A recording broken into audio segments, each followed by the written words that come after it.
気はあるか。じゃあ行くよ。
震えてるじゃない。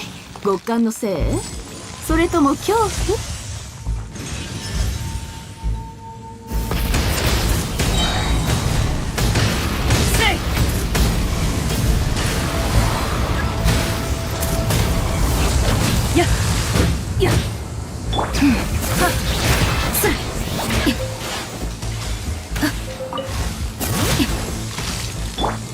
止める勇気はあるか。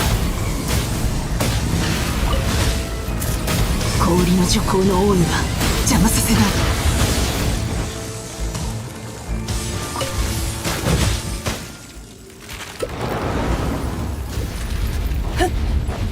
加速するぞ。この天下で裁く。救済はいらないの。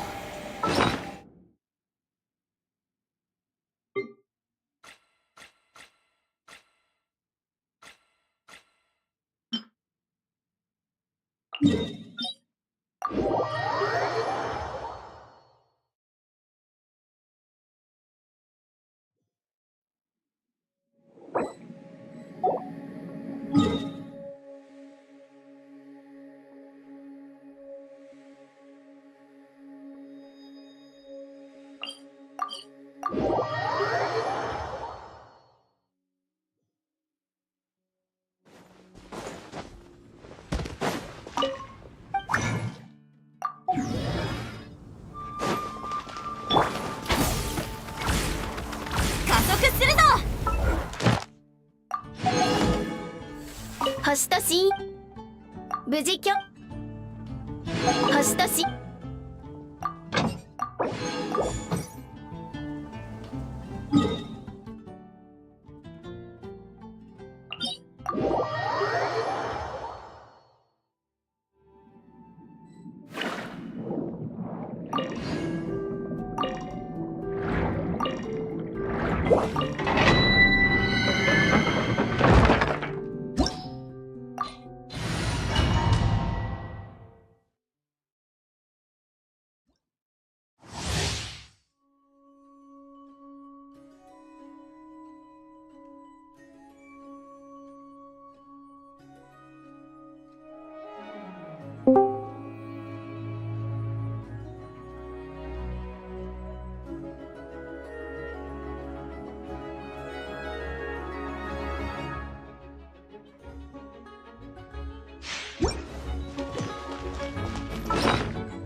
体勢を整えなければ。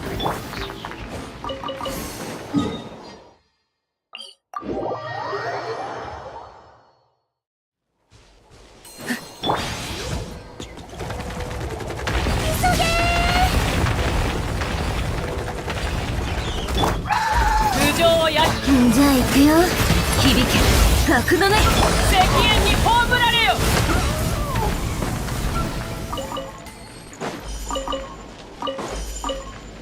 コーチの登場だ。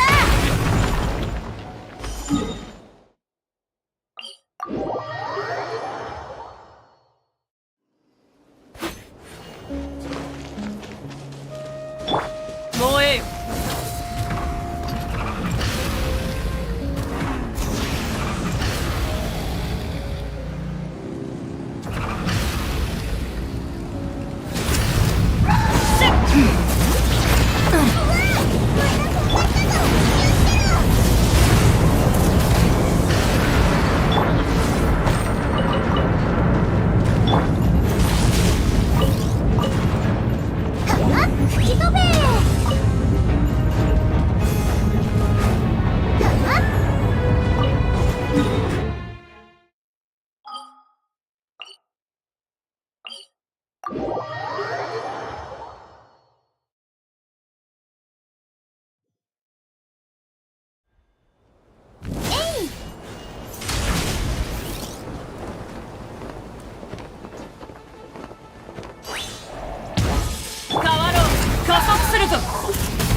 じゃあ行くよ。石煙に葬られよ。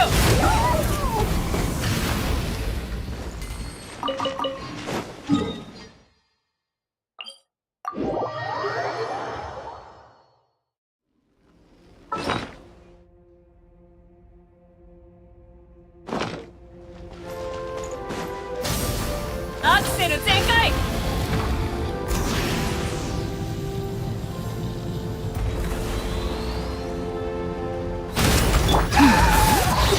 この天下で裁く。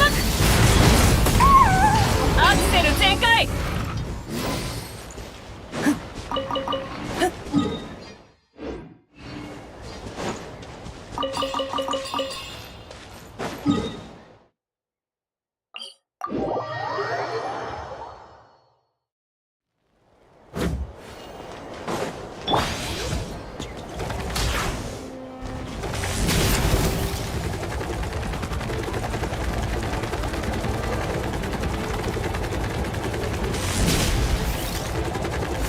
ぶつからないように急げ。変わろう。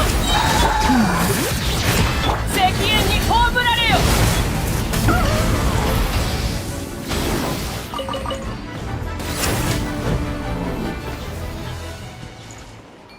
やっ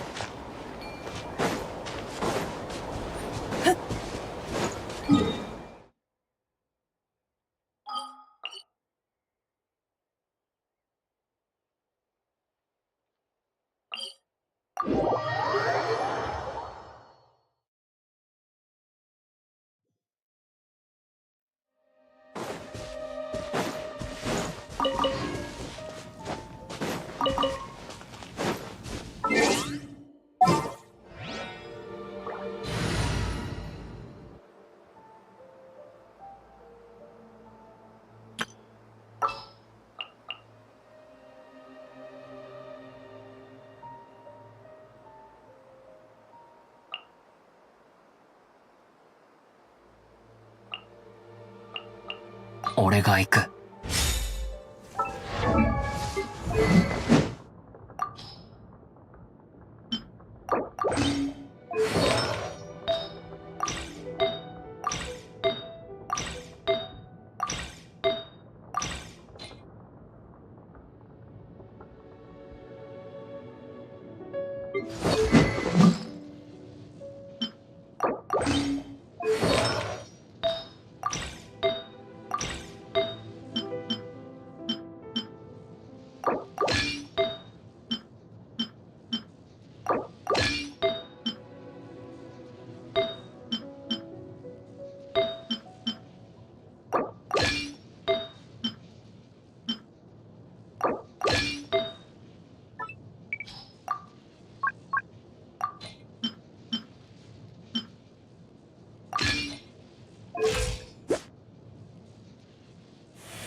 ひ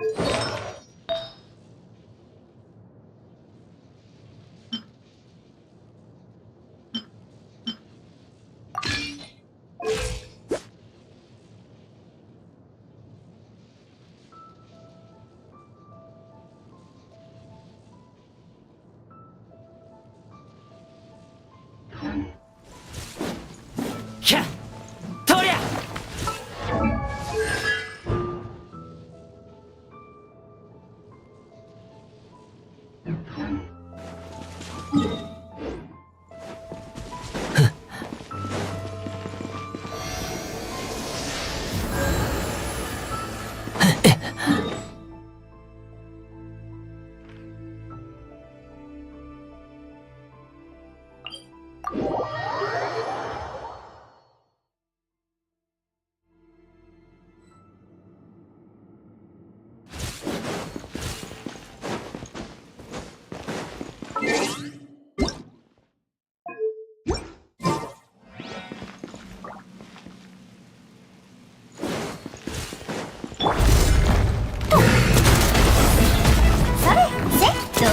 不意打ち。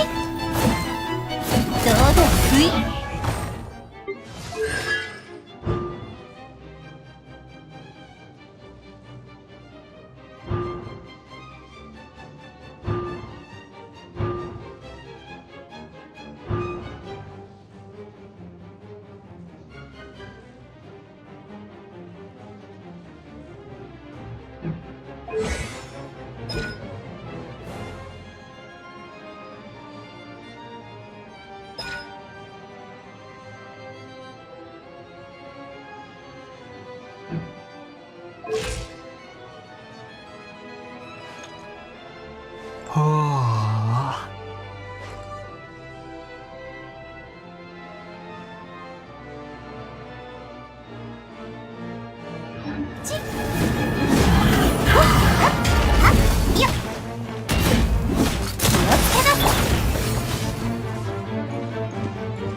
どけ。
ちょう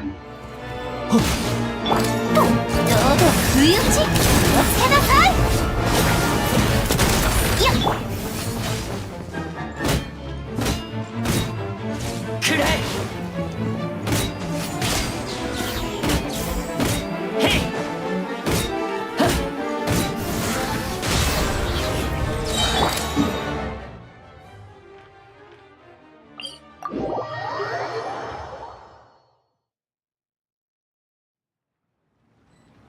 それ。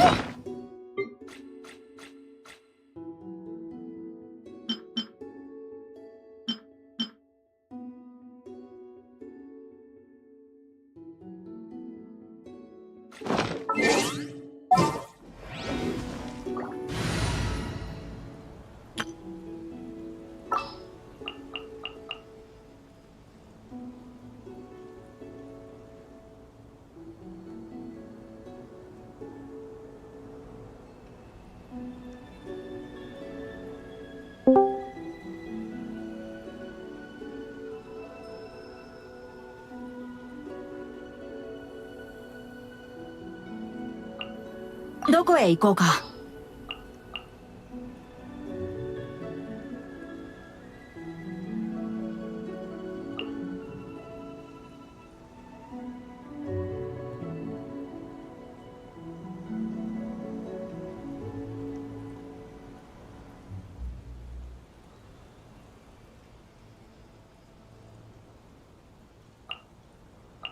満天の星はこの手のひらの中にあります。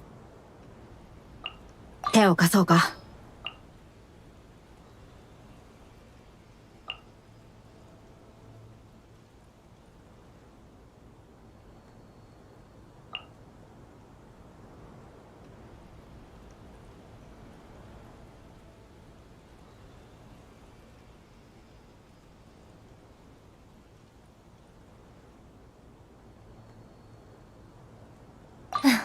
さっさと片付けるわよ。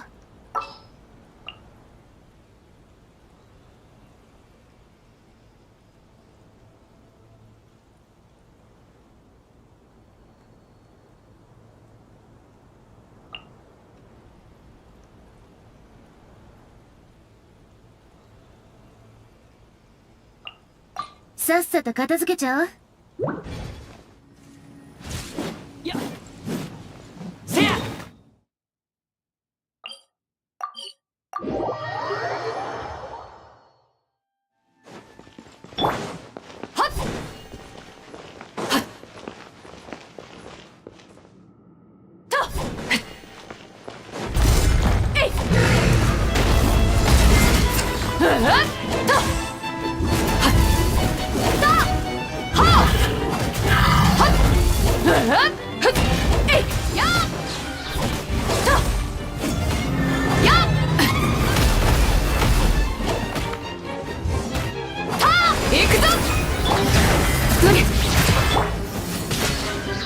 貫け。はっ。くらえ。よっ。せや。とりゃ。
もちろん。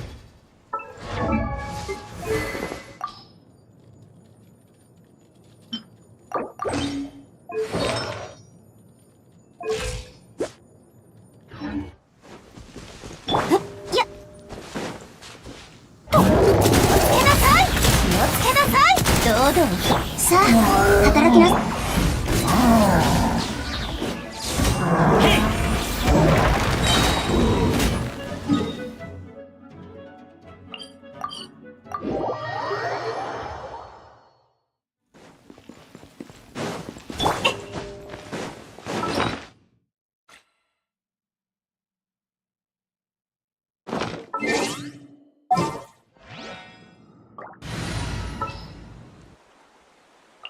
あんたを信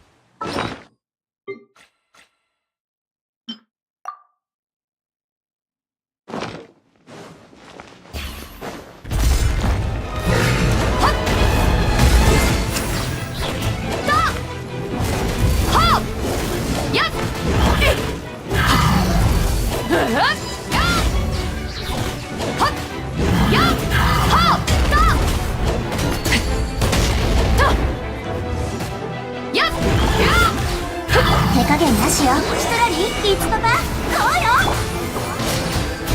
なあよっひゃくらえ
思い立った。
不意打ち。さらいやほっ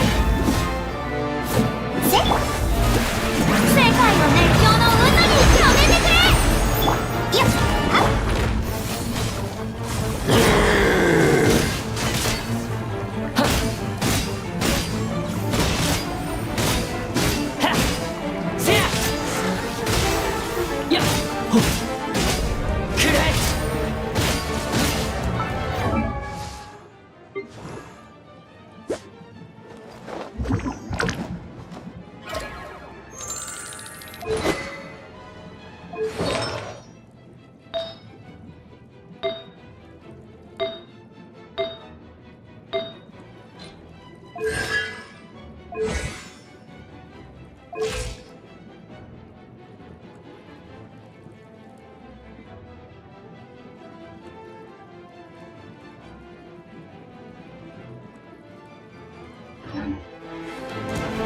よっ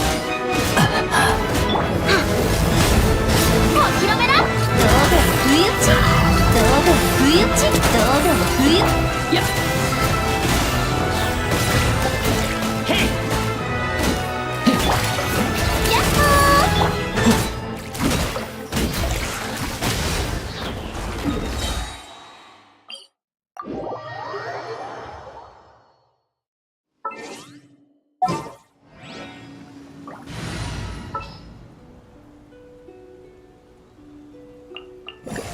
満点の運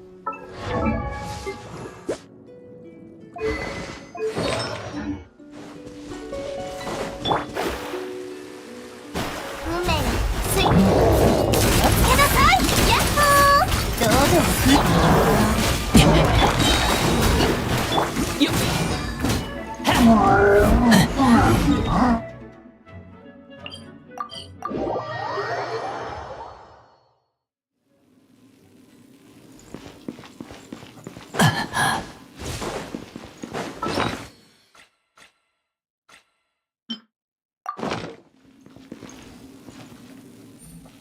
よっ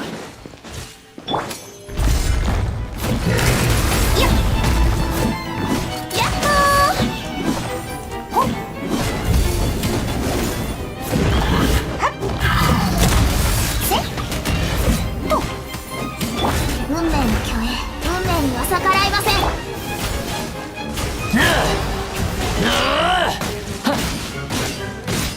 とりゃほっせや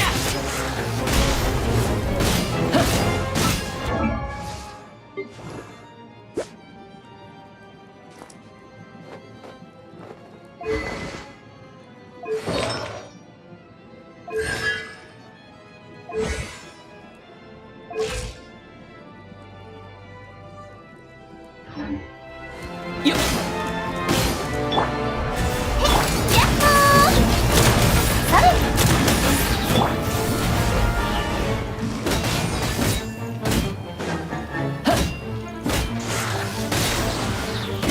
ほっひゃおつけなさい。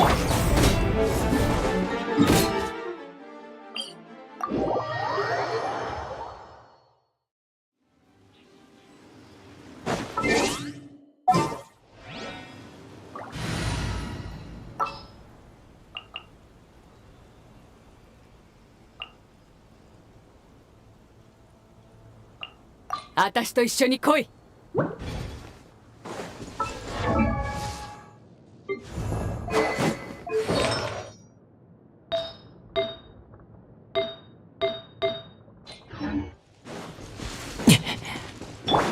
行くぞ。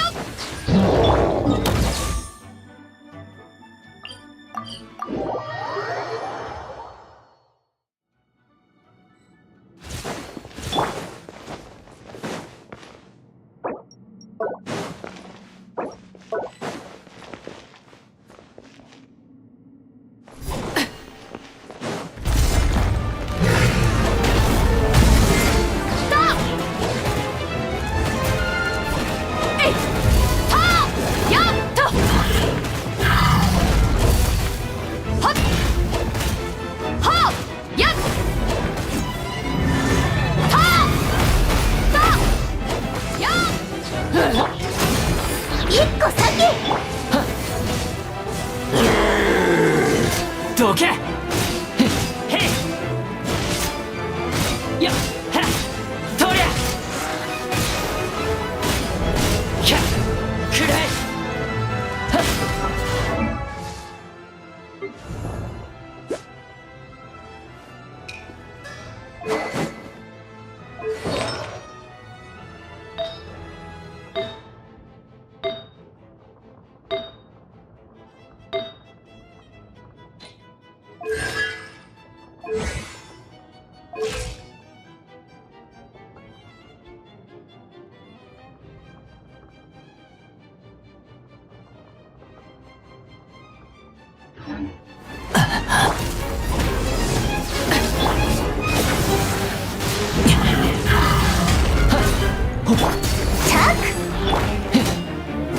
行くぞ。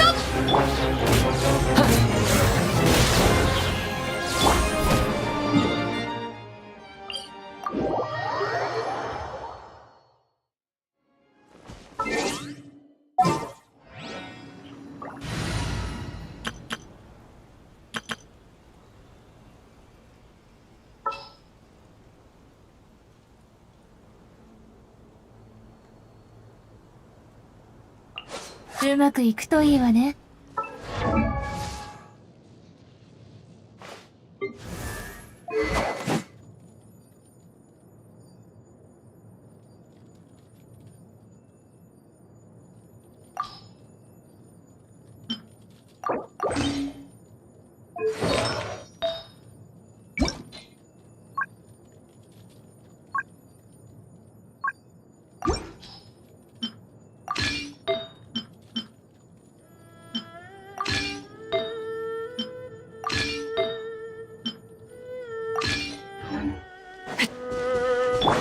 やっ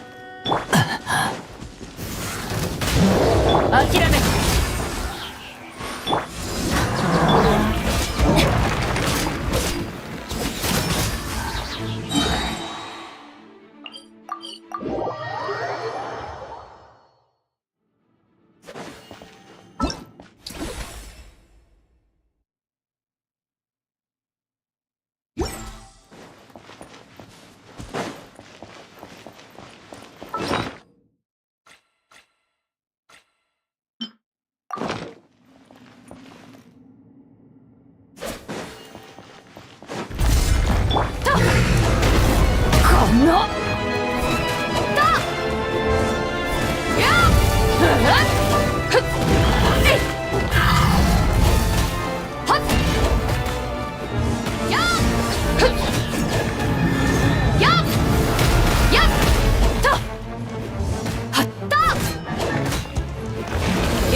楽しい旅になるといいね。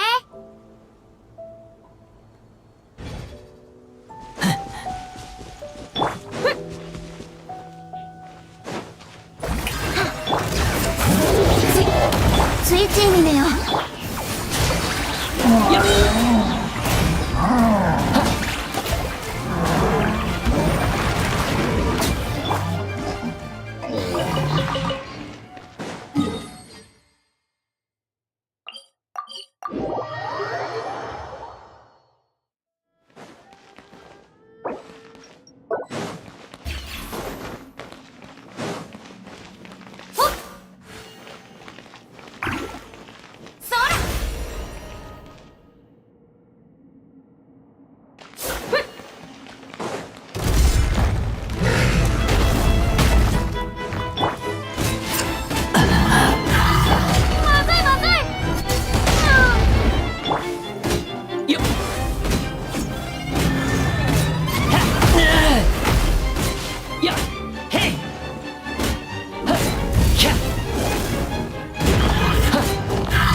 力を思い知りなさい。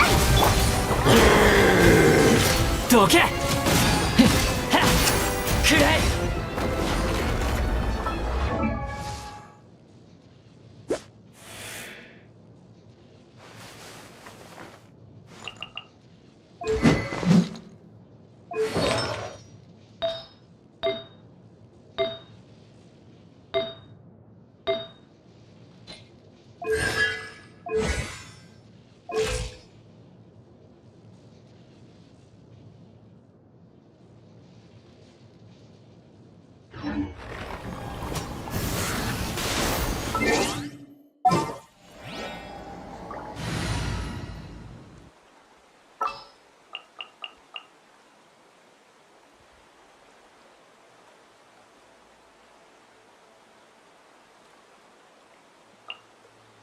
いつでも準備はできている。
こ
遅刻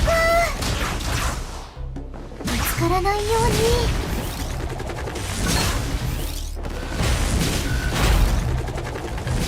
急げー。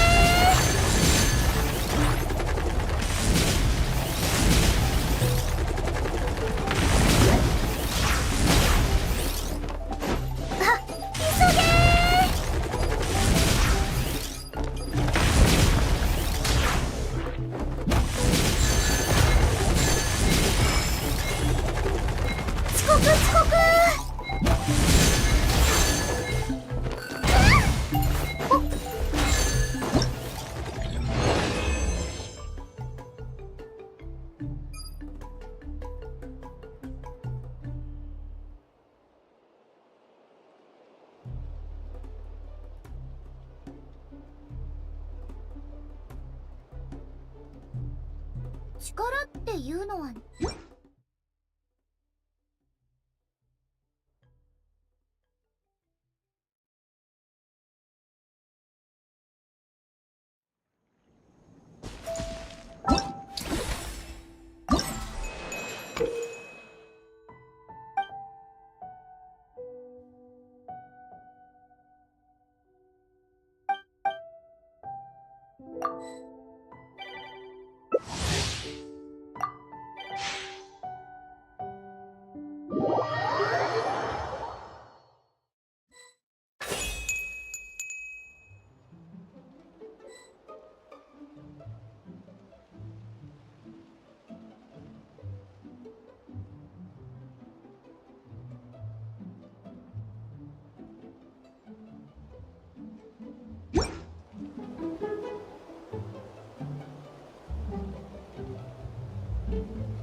思ったより素早いじゃねえか。思ったより素早いじゃねえか。どの技も似たり寄ったりだな。どの技も似たり寄ったりだな。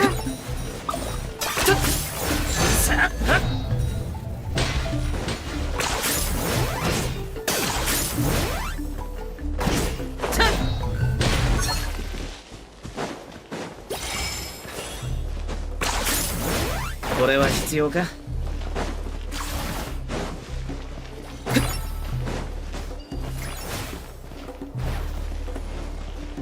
思ったより素早い。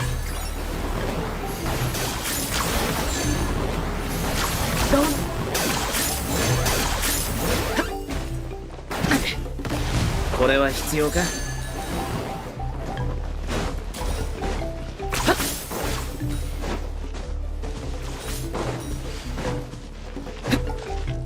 思ったより素早いじゃねえか。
どの技も似たり寄ったりだな。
気はあるか。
烈日よ、私に従え。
ドブルーム祭の本番がもうすぐ始まるぞ。早く見に行こうぜ。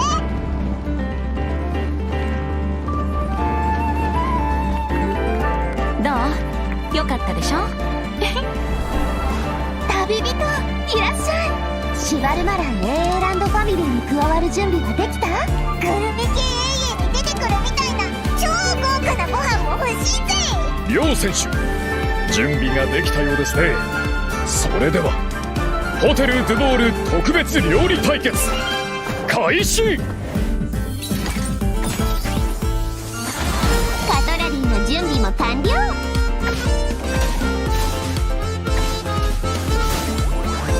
冷凍の時間よ。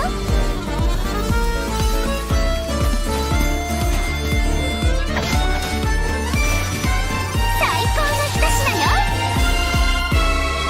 とにかくそこのレストランからナタ産の野菜を至急調達したいと依頼を受けて、僕とイファが来ることになったんだ。俺は付き添いでな。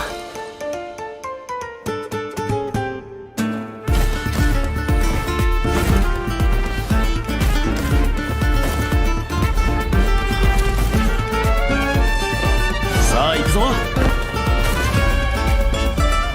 おっと逃がすかよ。月始めの3日間、飛行物を連れて外出してはいけないらしい。参ったな。ここは昔レムリア時代に建てられた公衆浴場で、確かモデストの秘典に書いてあったような気がするわ。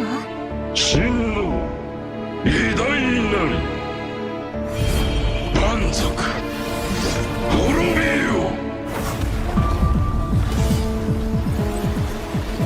古竜の時代の謎の遺物、それに俺がフォンテーヌに来た理由を合わせて考えれば、例の密輸事件の捜査を逃れたものかもしれない。僕の師匠にして母の黄金レインドットさ。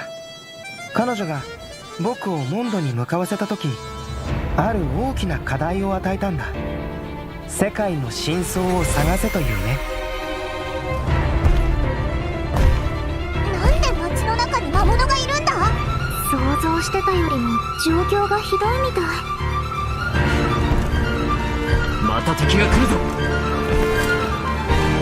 本件の被告人セピロス騎士団調査小隊隊長アルベド。何をしたんだ？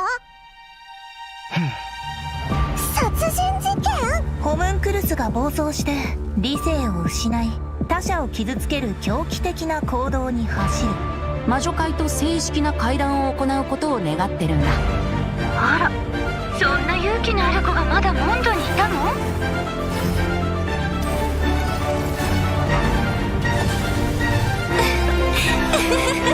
天地が逆さになった時、人は世界の本質を知る。なら盤面が逆さになったら、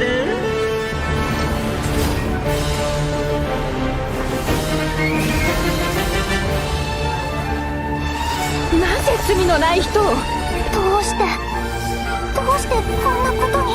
フィレットが襲撃にあって。これはレムリアが戦争のために用意した薬物なのよ。人体研究という課題を諦めたことは一度もない。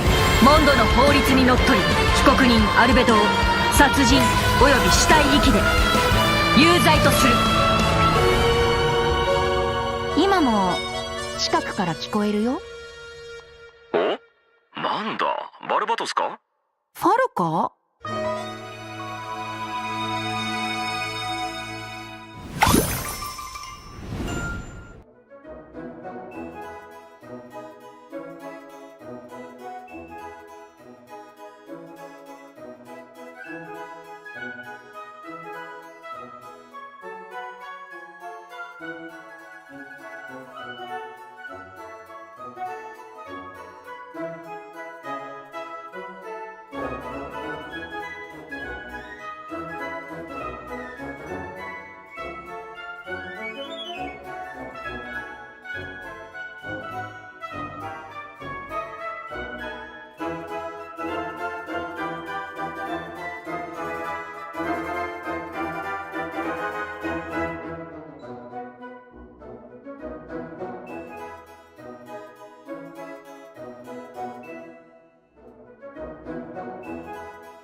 Hello everyone! Welcome to the Genshin Impact version 5.6 special program. I'm Jane Jackson, the voice of Aressa, and I have two awesome co-hosts with me today. Why don't you introduce yourselves? What up, my dudes? My name is Johnny LaQuasto, and I'm the voice of Aoife. Hey, your turn. Hello everyone, my name is Emily Cass, and I voice Escoffier. I'm so excited to be here. And I am so excited to be hosting alongside you two today. Oh, by the way, Emily, I have to say, the way your chibi's tail moves around is so cool. Oh, actually, it's not a tail. It's a self-adapting movement signal tracking support mech. It's a piece of tech, basically. It helps Escoffier in the kitchen and in combat. It's one of her essential utensils. But it looks so much like a tail. Yeah, a lot of people think that. And considering how it looks, people even call Escoffier a demon chef. Ah, okay. That seems a little extreme. Yeah, I'd say so too, but honestly, I don't know much about Escoffier. Can you tell us more about her, Emily? Absolutely. Let's take a look at her profile.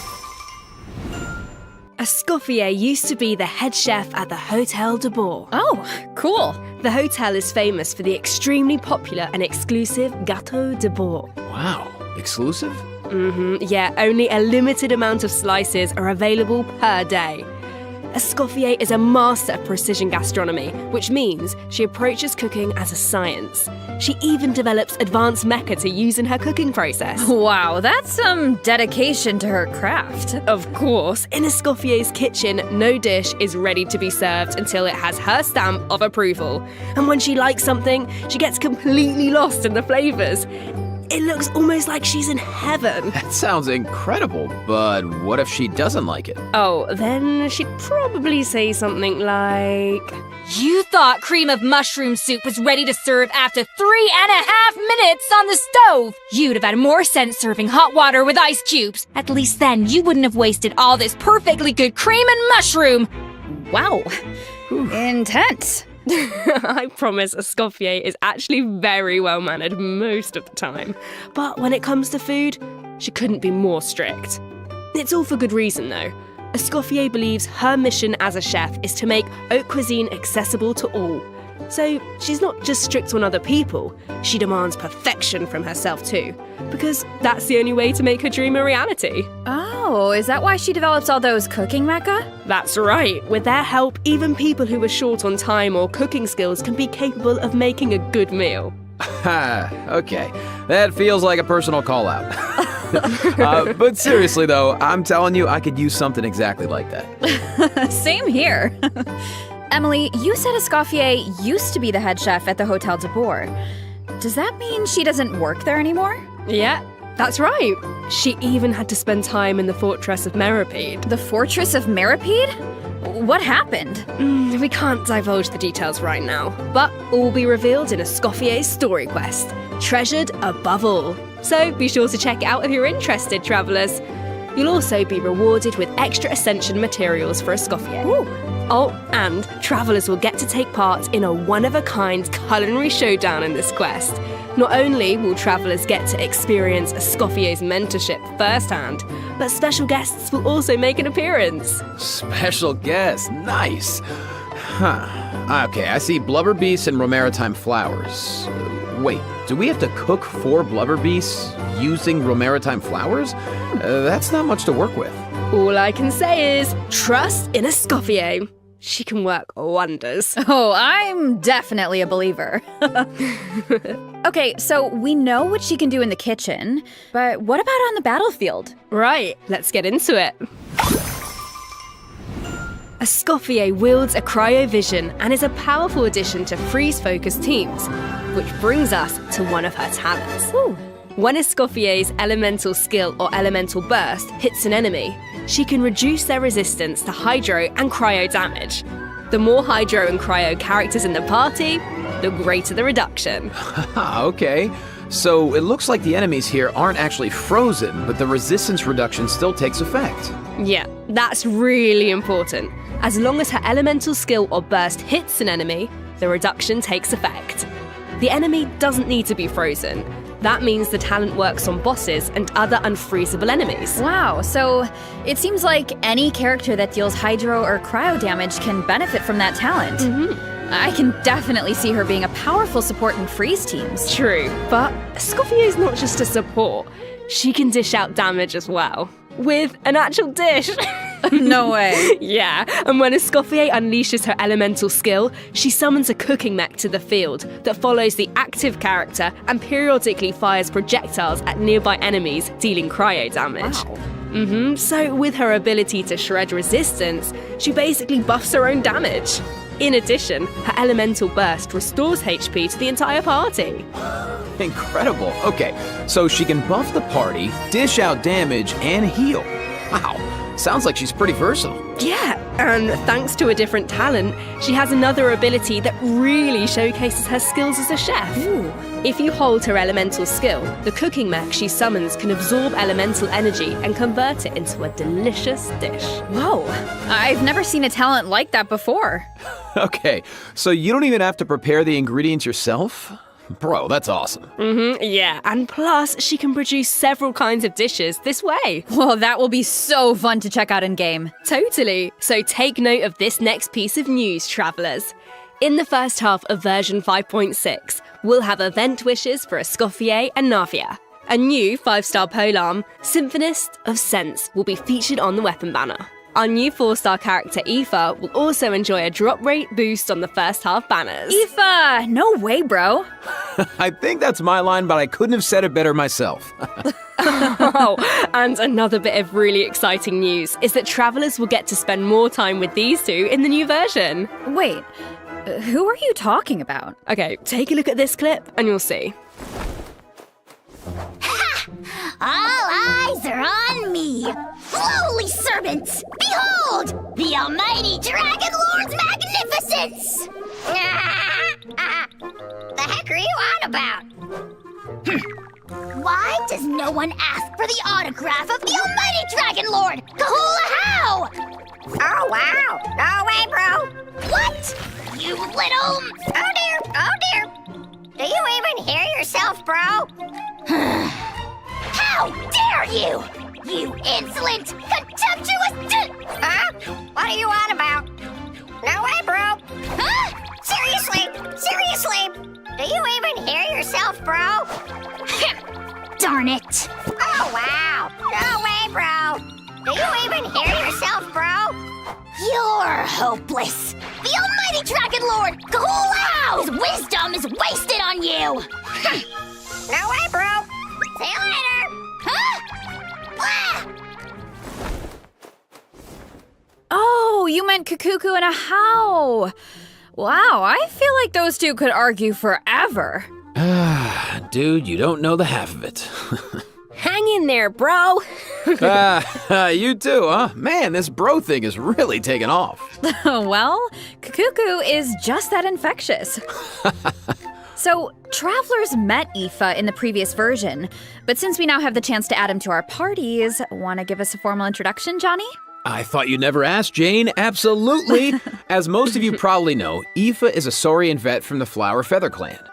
In that land, humans and Saurians live and fight side by side. Saurians get sick and hurt just like everyone else. So Saurian vets do a very important job in that land. Okay. And Aoife is a really good one. In fact, you've probably heard of some of his accomplishments already. Like how he saved Kukuku's life, and now of course, Kukuku works as his trusty assistant. Yeah, Aoife is practically a miracle worker. I heard a how got sick one time, so Kaniche took him to Aoife for treatment, and what do you know? A how was better in like 2 seconds. Imagine that. Sounds like Aoife really knows his stuff. I wonder if he can treat all kinds of dragons, like even ones from other nations. I guess, in theory, yeah, I don't see why not. Plus, if it was an emergency, Kukuku could help him get there in no time. I mean, I heard the Flower Feather clan is known for riding Kukasaurs, but this is less riding and more dangling, isn't it? Hey, this is a Kukuku appreciation zone only, all right? But seriously, just wait until you see him sprint. He spreads out those huge wings, and it's super awesome. Oh, and while we're on the subject, if there are any travelers who haven't done the part of the Ochkanatlan World Quest where you chase down the evil dragon, try it out with Aoife. It'll be a completely different kind of flying experience. Yeah, I see that. Although it looks more like Aoife is chasing down a patient for a checkup. Yeah. So, okay, what else can Aoife do in combat? Well, Aoife is an Animo Vision user with a lot of tricks up his sleeve. For example, when faced with aggressive enemies, Aoife can unleash his elemental burst and fire a therapeutic sedative, creating a wind current that pulls in and restrains enemies. Yeah, of course, as Aoife's good bro, Kakuku also helps him out in combat. With Aoife's elemental skill, Kakuku lifts him into the air, giving him an aerial advantage in combat. And while in this state, Aoife can continuously fire tonic shots, which deal Animo damage upon impact and restore HP to the entire party. Oh, nice. So what kind of team comps work best with Aoife? Well, to answer that, we should introduce one of his talents first. When Aoife is in the Night Soul's Blessing state, he can use his Field Medic's Vision to increase swirl and electrocharge damage based on the total amount of Night Soul points across the entire party. Okay, so he works well with characters that can trigger swirl and electrocharged reactions, and characters that can generate Night Soul points. He seems like a really flexible unit. Yeah, he is. Plus, in areas with Natlan's phlogiston mechanics, if your current active character or Indwelled Saurian's HP drops below a certain percent, Aoife can consume his own phlogiston to heal them. Nice, putting those medical skills to use.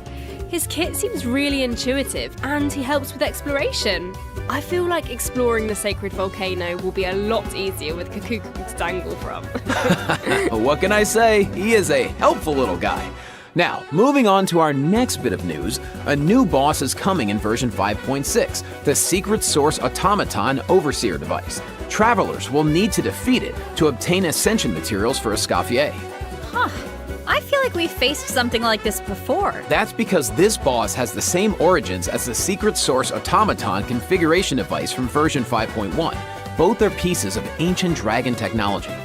They almost seem like two parts of one terrifying monster. Okay, Jane, let's, this is where we should wrap this part up, I think, because travelers can search for their own answers to this in-game. Now, let's kick off the event portion. Oh, wow. There are Natlan characters in Fontaine? Is it because of a festival or something? Not a festival. An amusement park organized by Navia and the Spina di Rasula. Auroron and Aoife are there to deliver Natlan produce for the event. But it's not all veggies and good times, unfortunately. Against the backdrop of the festivities, a smuggling case is uncovered, leading Kanich and Risley to cross paths. A Saurian hunter and a prison warden. Sounds like a fun pairing. Yeah, right? I actually have a few sneak peeks to share, so let's take a look. Weird. Why is Ahau cowering behind Kanich? I would have thought he was too proud for that. Oh, wait. It must be because of Fontaine's ban on flying objects. Exactly. Ahau and Kakuku made the journey all the way to Fontaine and happened to arrive just in time for the ban. Ahau was able to hide, but Kakuku got scared and flew straight into the Palais Mermonia. Auroron thinks Kakuku will manage to send all of the important documents in the Palais flying around the building. Oh no, that can't end well. Well, what about Aoife? Isn't he going to come to Kakuku's rescue? Don't worry, with Nervalette and Risley there, Kakuku's in good hands. Plus, he might even learn a new phrase or two. Hey, check it out. Risley managed to teach him one. Anyone want to guess what it is? Oh, I don't really know what it could be. I guess we're just gonna have to wait and see. Anyway, I wanted to point out, there are two dragons in this picture. So, does that mean Nervalette could, interpret for Kakuku? You know, dragon to dragon. Oh, I can't wait to see how their interactions go. Honestly, I can't even picture it, but I just know it's gonna be hilarious. Yeah, there's nothing we can say that beats the real thing. So, if you're interested, be sure to check out all the shenanigans in-game. And trust me, there are a lot of them. Always makes me laugh. Now, on to the actual amusement park. Let me give you some background. It's called the Cheval Morand Film Fantasyland, and it's the brainchild of a well-known engineer and film buff with the Spina di Rasula in charge of the financing, construction, and general operations. Oh, Lapine Pauline is back. didn't she almost go bankrupt after basing her research on that fake story? I hope her investment pays off this time. Well, if the Traveler agrees to come on board, Lapine Pauline might be in a better position. Come on board? Why are my fraud alarm bells ringing? It's not like that. If you don't trust Lapine Pauline, yeah, okay.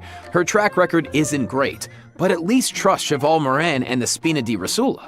If you say so.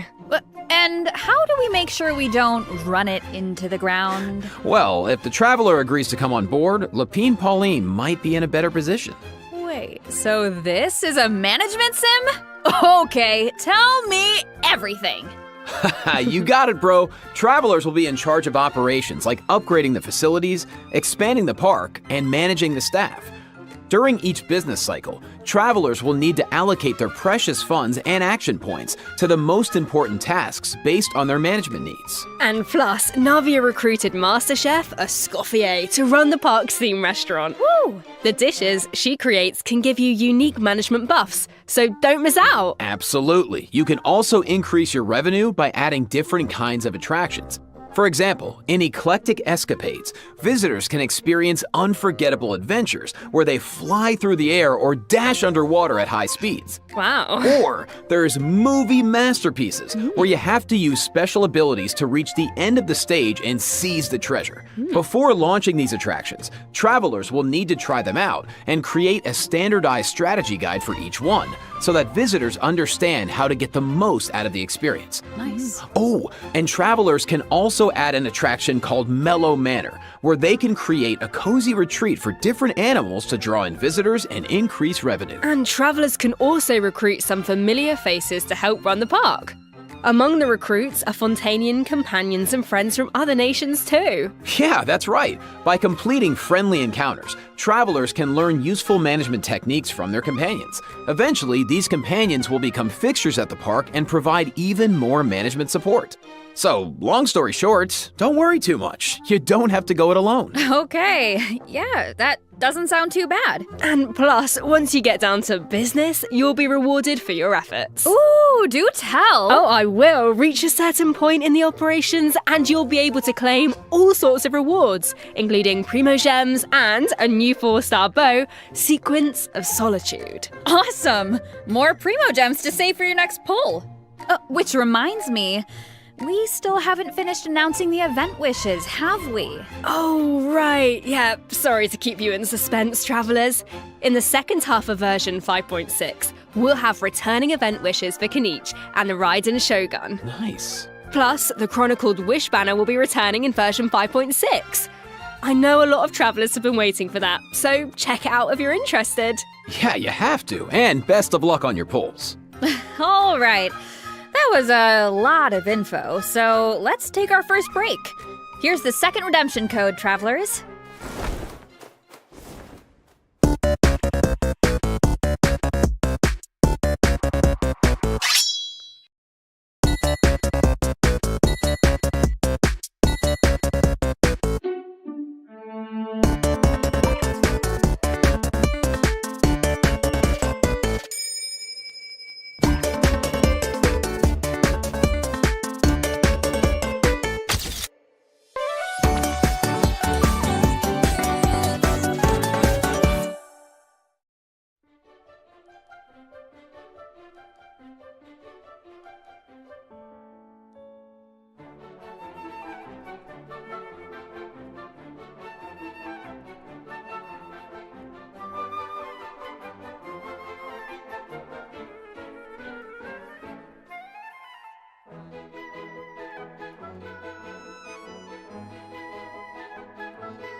The Windbloom Festival, once a celebration of flowers, now shrouded in unease.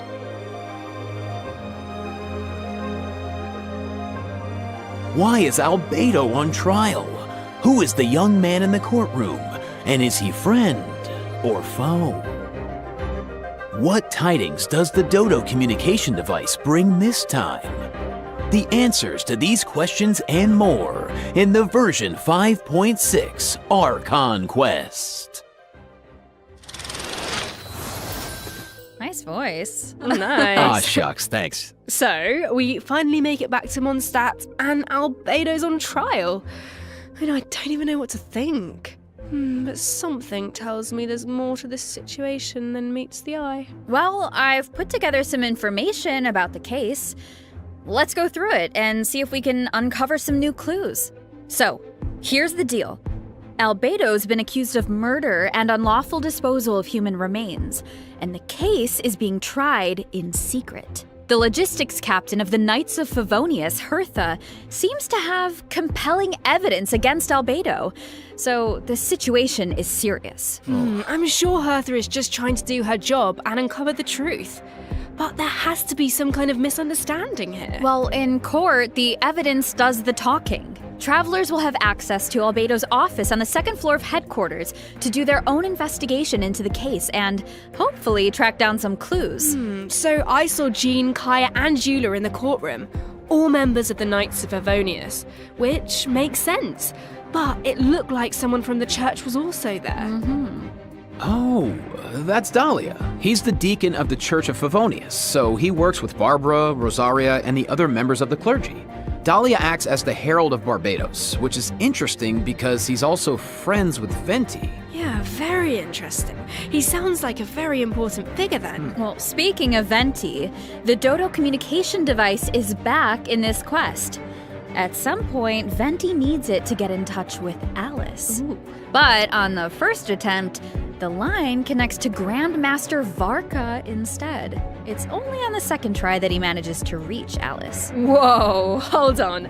You just dropped two major names. Varka has been on an expedition for a long time. Sounds like we finally get to hear how he's doing. As for Alice, we know she's the mother of the most adorable Klee and an elder of the Hexen Circle. But I wonder why Venti needs to get in touch with her. Wait, could it be because of the monsters in the city? Oh, you know what? In Amber's anthology chapter, she did say the number of monsters around Mondstadt has been skyrocketing lately. Right? And now there are even more monsters in the city. So maybe Venti is reaching out to Alice for help. I think you two are onto something.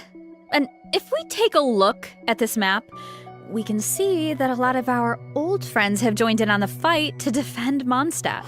Wow, this is kind of emotional. Mondstadt was the beginning of everything. It's the place where travelers met their first companions and embarked on this whole journey. And now it's in crisis. Hopefully travelers can do something to stop it. Oh, they can, but it won't be an easy road. Alice can offer something to help, but travelers will need to pass a trial first and defeat the king and queen on the chessboard. Anything to defend Mondstadt. I'm sure travelers aren't scared of a little trial. Okay. Then let's take a look at what awaits them.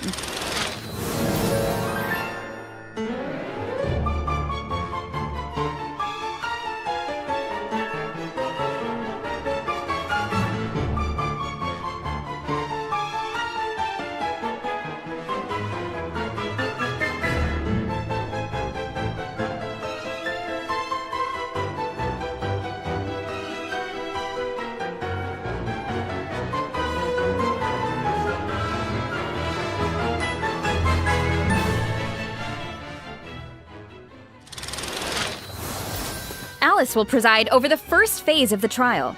The trial takes place on a chessboard, but the rules of chess don't exactly apply. Look closely and you'll notice some of the pieces on the board can harm the king. Travelers can use that to their advantage to create an opening and dish out damage. But in the second phase, there are no chess pieces to use. Travelers will need to rely on their own strength to emerge victorious. It looks like there's a different Dodoco presiding over the second phase. One wearing a blue hat. Is that a different mage from the Hexen Circle? Ooh, I wonder which one. Well, travelers will have to uncover that for themselves. As for the second phase of the trial, let me offer a quick piece of advice. The boss has some extremely powerful attacks, but freeze reactions can help you create an opening. Maybe jot that one down for later, travelers. So, we know there's murder, an attack on Mondstadt, a Hexen Circle trial. but we have no idea how all of this is connected. Seems like there's a lot for travelers to uncover. You know, if you think about it, first Natlan had a crisis with the ley lines that almost ended in death. Then, a similar crisis happens in Liyue, and now Mondstadt is in danger. I can't help but wonder if this is all some kind of terrible omen. Yeah, but look on the bright side. It's another chance for answers. Maybe we'll uncover new clues about forces we've encountered before, or what we can expect on the road ahead. Or maybe we'll even get one step closer to the truth of Teyvat. Yeah, and then travelers can give us all the answers. Yeah, I think we're gonna leave all that hard work to you guys. All right, okay, well let's lighten things up and dive into the remaining version 5.6 events. Woo. Yes. First up on the docket is an event that brings us back to Fontaine, where travelers can test out their tactical brilliance in the new wargame, Operation Damport Simulation. Dude, nice. Oh, I know.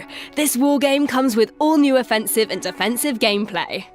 The key to success is really understanding your game pieces.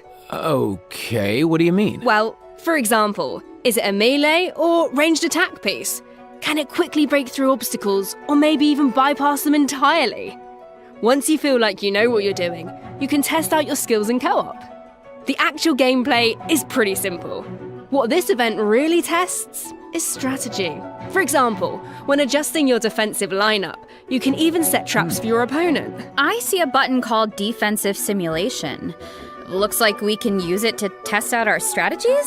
That's right. And once you set the defensive and offensive lineup that works best for you, the battle is ready to begin. Yeah. And while your opponent tries to break through your defenses, your job is to use your chosen offensive lineup to outmaneuver their strategy. The side that breaks the opposing formation first, or makes greater progress within the time limit, wins. Wow. Okay, so it sounds like it all comes down to strategy. All right, so get tactical, travelers. Now, if that last event was mostly about brain power, this next one is all about firepower. Let's go. Okay, let's take a look at the gameplay. Think this is a simple battle for coins? Ha, well, think again. Players will have the opportunity to indwell Saurians at certain points. Use their abilities to your advantage, and you might be able to turn the tides in your favor. This looks so fun. You could just stay in Saurian form the whole time and blast all the other players away. Oh, if only. The Saurian form only lasts so long. But even in human form, you'll have Natlan character skills at your disposal. So the goal is to collect as many coins as possible to secure victory. Nice, bro. So, this next event is called Chronicle of Shifting Stratagems. I'm sure at this point in their journey, travelers have gained their fair share of companions and have tested out their skills in a variety of different situations. But maybe there's a character you want to learn more about, like Escoffier, for example. Let's say you want to test out her potential in different team comps. Then, I highly recommend trying out this event. Chronicle of Shifting Stratagems gives travelers the opportunity to study and test out different team compositions. The event is divided into different levels of difficulty, and there are also challenge buffs to take advantage of, so make sure to take that into account when forming your teams. Okay. Travelers can also take a look at the challenge record and see how their friends approached each challenge. Could provide some food for thought. Nice. Sounds like the perfect excuse to do some experimentation and think outside the box. Indeed. All right, moving on to some Genius Invocation TCG updates. First, a new card skin will be added to the card shop, so check it out if you're interested. Travelers can also look forward to new character and action cards added to regular mode. Nice. More food for the card sharks. There are also some major updates to automatic artistry. Oh, so in addition to the character and action card updates, the elemental reaction effects are different. Yeah, and during the match, there's now a card refresh option as well as mechanisms for character enhancement and replacement, so the gameplay should be even more engaging. Travelers might even be able to come up with some new strategies and surprise their opponents with unexpected moves. That's right, and finally, the Ley Line Overflow event is returning in version 5.6, so don't miss out. We won't, and let's take our last break. When we return, we'll talk system optimizations and a cool collab. See you on the other side, travelers. Bye.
Welcome back, travelers. Welcome back. Welcome. Let's jump right into system optimizations. Some travelers provided feedback that the brilliant blessing enhancement process in the Imaginarium Theatre was a bit confusing, which made it difficult to level up strategically and optimize character turn order. So, in the version 5.6 update, the dev team has made the brilliant blessing details page a lot more intuitive, which should make it easier for travelers to make strategic level-up decisions. Nice. Yeah, and in addition, rewards will be available for completing the star challenges in the new season of the Imaginarium Theater that begins on June 1st. You know what would be nice? A restart button after the final act. As it stands right now, finishing the final act takes you directly to the credits, right? Mm-hmm. What if you just missed that last star challenge? That would be such a bummer. Yeah, the dev team has received that feedback as well, so a restart button is also being added to the new update. Oh, nice. Let's go! That should make it easier to get full stars. Alright, so this next update addresses another common problem.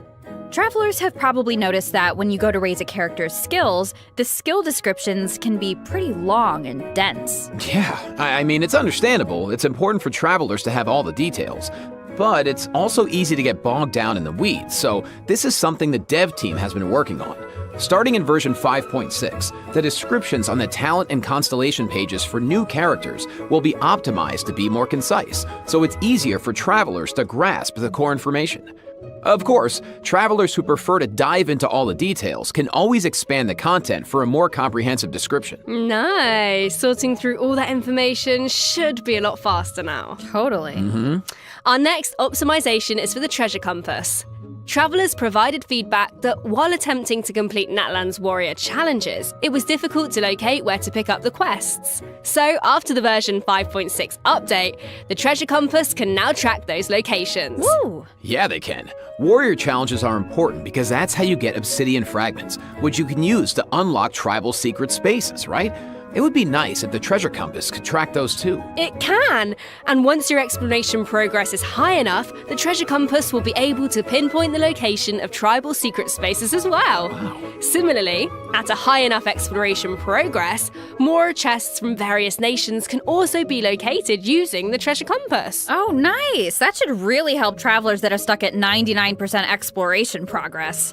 Map pins have also been optimized. Starting in version 5.6, travelers can now delete custom pins in batches. Ooh, that should make it a lot easier to start fresh if you're someone who really likes to go ham with the markers. Definitely.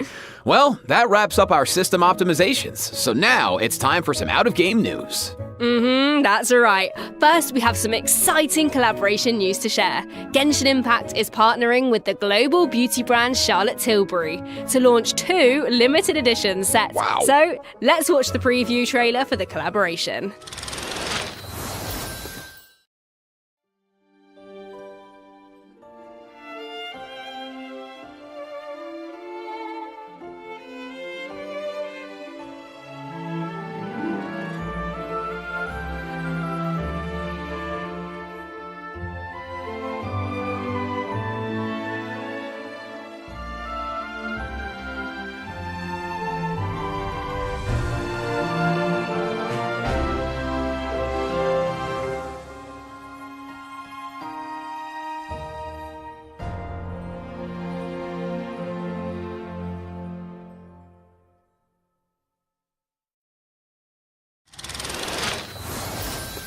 But I have even more news. In addition, Genshin Impact's third Natlan OST album, Radiance of Flame, is coming soon. Yeah, the album contains various tracks composed by the HoYo Mix team for the Collective of Plenty and other regions, so stay tuned for the drop. Awesome. Oh, it's gonna be amazing. The music's gonna be so cool. So You know it. beautiful. Wow. Okay, let me check my scroll here. Yeah, that's all the information I have about version 5.6. Yeah, me too. What about you, Jane? I am just so excited to uncover more about the Albedo trial mystery and to defeat the new boss on the chessboard. And I can't wait for you all to meet Escoffier. It's been so much fun working on her, and I just think you're gonna love her. And to follow that up, Aoife is finally playable, and of course he's gonna have Kukuku right by his side, but the mini-games are always so fun and creative. Absolutely. Just can't wait. Well, that's it for the version 5.6 special program. A new adventure awaits. I hope it brings with it new friendships, new answers, and a whole lot of fun. And with that, all there's left to say is, see you in game, travelers. Bye. Bye. Bye. See ya.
Yeah!